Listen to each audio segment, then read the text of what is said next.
every day, every time, every tape. I was just making us seem larger than what we were. You know what I'm saying? It worked because I used to be like, damn, them niggas everywhere. Yeah, I used to make us seem larger than what we were. We wasn't there yet. I just created the illusion. You know what I'm saying? Everybody want to be a part of something that's big. You don't want to be a part of nothing that's little. You know what I'm saying? Yeah. Shit, right now, you know what I'm saying? Shit, they, you know, we got a couple people wearing Chopstar shirts, but guess some big niggas start wearing them. Nigga like, damn, nigga, I should have got one of them motherfuckers. But that's just how the world go, though. That's the reason why we use influencers and everything. But we was, just imagine, we was on the influencer game before the world was. Again, there it is again. You know what I'm saying? We was already, because like I said, I was already saying. Strategic marketing. Nigga, Vision's record tape. This nigga, my partner, that nigga called me one day, finally called me and say, hey, nigga, if you ain't gonna never send me the tapes, nigga, why you keep telling me? Because I used to always say, nigga, go get them tape, go get them tape, go get them tape. And then I used to ask my partner, hey, nigga, you know what I'm saying, is niggas coming in asking for tape? Nah, man, I ain't. Then I'm telling you, then niggas just start coming them motherfuckers. And that one thing led to another. Shit, Virginia, Cleveland, man, Cleveland, they had it so bad, they used to bootleg it and put their own faces on that hoe and say that's was them. Man, damn. With the Cleveland, and they, nigga with had the Cleveland a couple years ago, and they was telling us about it. My dog Ryan Wolf was talking about like how somebody had came to a club and was acting like Swisher House cats. No shit. Telling you, nigga, like, nigga, So they really came up there. Yeah, nigga, and then that's when we finally came up there. I went up there on, I think that nigga Lil Flip had went up there. And that nigga Lil Flip, and I think Lil Flip that went up there and he was like, yeah, they love. And then I think we went to, no. We did a tour that way and went with Lil Flip and Cam. And that's when we really started realizing that, oh shit, these niggas really bootlegging. And that's when we realized, and then shit, nigga, after that I started flying back to Cleveland all the time. Nigga, I sold a nigga 400 tapes. No lie. In the motherfucking airport. At the airport. I was going home, nigga. I remember that. And I had a box of tapes with me left. And that nigga said, man, I'll buy all them hoes right now. Nigga worked at the airport. And then I ran into this nigga probably about 5 years ago. And that nigga said, nigga, that was me bought them tapes from you that time. I was like, nigga, you ain't lying, because I'll be telling everybody about that story. Yeah.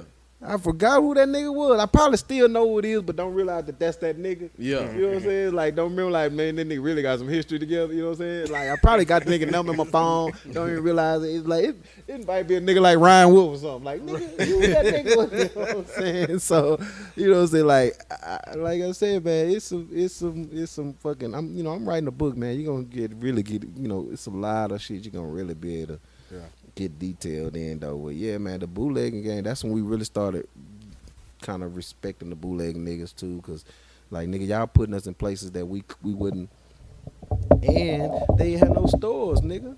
They ain't had no fucking stores either. You know what I'm saying? It's like, shit, niggas had to do what they had to do. Yeah. You know what I'm saying? To get the music. So shit, the college campuses, man, as well, that was it, man. When does the Chopstars actually start?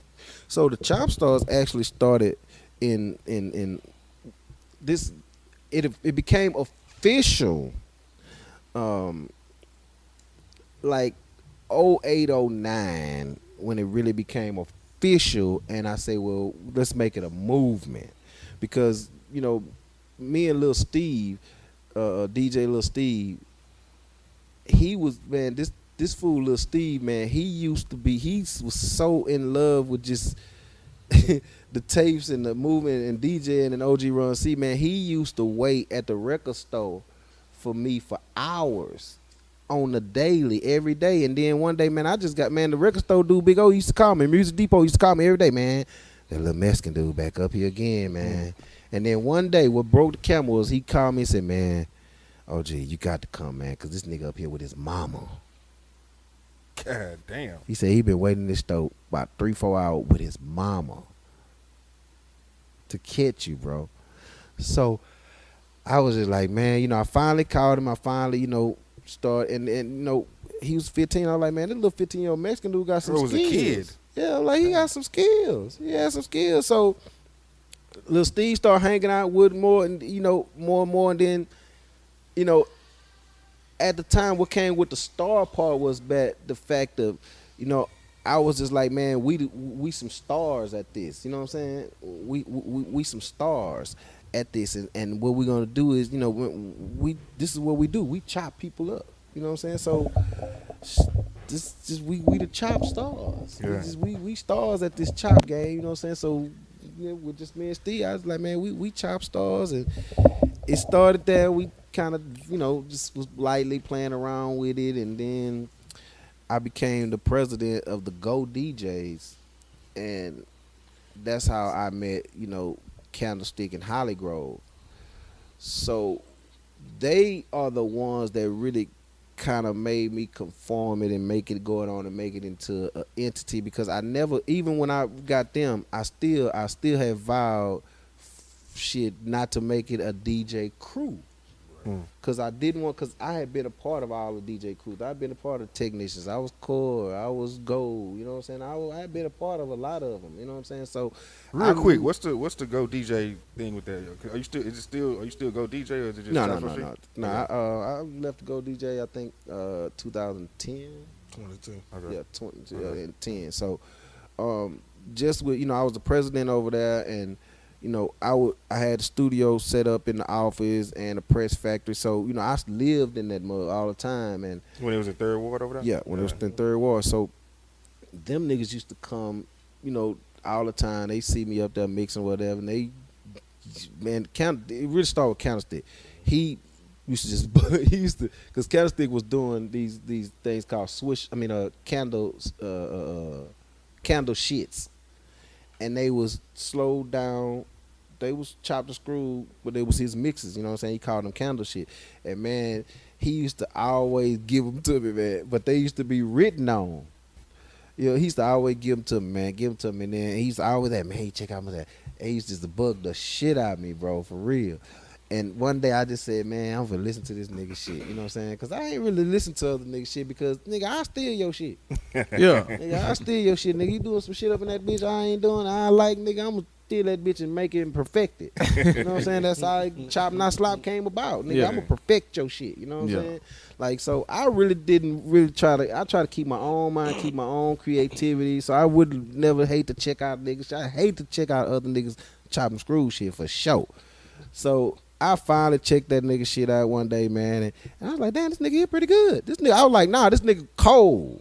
That's what I said. I ain't say pretty good. I was like, this nigga cold. Yeah, Cause that boy nigga, Candlestick go that hard, nigga man. could scratch Yeah. really good, bro. Yeah. And I was like, damn, this nigga cold. So I started listening to him. Then shit, one thing led to another. I said, man, I said, man, I'm gonna help this nigga get his fucking his press game up.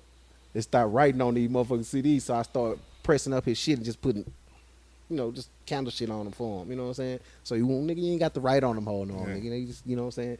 So that's what made me and him start getting cool. And then he was out. He was coming around because of Mr. Wired Up. I think we was probably pushing one of them records, and he became Go DJ member, and then he started bugging me by Every listening day. to his Every fucking day. mixes. Every day. By son. listening to his mixes. Every day. But- And I knew my shit was Man, that nigga shit trash. That nigga shit But was I had- whack, fool. I ain't gonna lie. But see, I But was see, he telling already you. know though, so I ain't got, it ain't See, like because that. like I hadn't really been DJing that long. Like I had did my shit in New Orleans. He was but, really a like, show kind of DJ. Right. He was doing DJ for niggas. I was a little shows, old DJ. I was Yeah. Mr. Wide Up DJ and shit. So that's what I was doing. And then in New Orleans, it's bounce music. You hear me? So really, if you got all the bounces popping, that's all you gotta do is put that shit back to back. You hear me? Yeah. And you good. You hear me? So I was really starting to get technical on my shit. You know what I'm saying? And I would hear, what OG was doing. I was like, man, I knew if I just work on my shit, I'm gonna be good, because even the little one CD I had dropped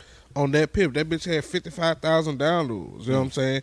And I know it wasn't just really, it was jamming, but some of my chops and bringbacks was a little sloppy. But overall, it was still jamming because I kept the flow together. You know what I'm Yeah, saying? it was just them niggas hustling, them niggas grind that just made me, and then we had just started all hanging out, and I just, just that it was just their dedication to the craft that made me just go it on and say, okay, well, let me just, put them all together, all us together, and then we just one thing led to another. We just started recruiting other little niggas from around the world that we seen They that had it. was, everywhere. you know, that had it, but mostly was they wanted to keep the culture alive, keep the legacy alive, Screw's legacy alive. So that's what made me go on and say, okay, well, since I'm going that direction, you know what I'm saying? Y'all can come along.